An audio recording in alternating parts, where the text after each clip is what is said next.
I'm here today on June 3rd, 2009 in beautiful Prague on a relatively cool and blustery day with my guide Richard, who is an expert on Prague's history, and he's going to take me around today, particularly to the Jewish quarter, and he's also going to tell us a little bit about Franz Kafka, who is one of the most preeminent personalities in Prague's literary history.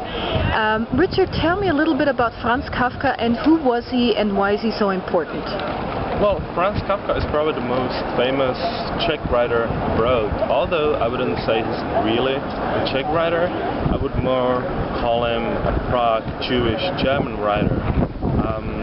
Prague writer because obviously he spent all his life in Prague, and during the time when he was alive, it was the beginning of the 20th century, Prague was under the Austria-Hungary Federation. So basically there was no Czech Republic, so it's hardly to call him a Czech writer. And his main language was German, and also Yiddish, the language of East European Jews. So he doesn't even speak Czech, so it's kind of strange to call him a Czech writer.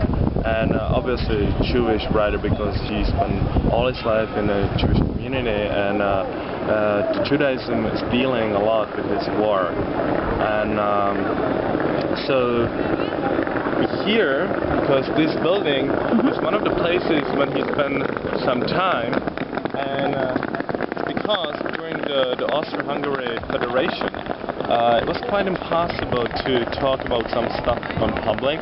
It was some sort of censorship like in China right now.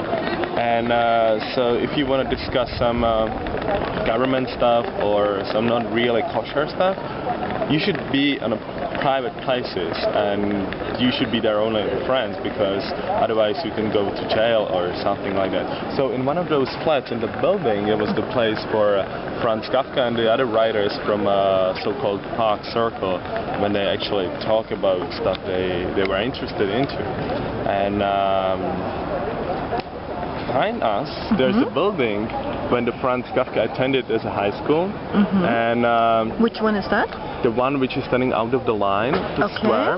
Okay. That's also an interesting thing about the building. Why it's standing out of the line? It's because the square, all the buildings on the square are in a certain line, but this one is sort of... It's moved forward, yeah. So it's sort of more visible. It was also impossible to make it like that in a past ages, but they basically bribed the government of the city so they could have the best building on the square. Yes. So that really was a school, building. actually? Well, it wasn't made for school. It was made as a palace for the royal family. Okay. But in the beginning of 20th century or something like that, it was a high school. So that's the place where Franz Kafka tended to go, and you can see there's a Franz Kafka bookstore. So that's right, Kafka bookshop. It shows so right there. So it's actually referring to him. Right. And now we will move across the Old Town Square to the building when Franz Kafka was born. Okay, very good. Let's move there. Thank you, Richard.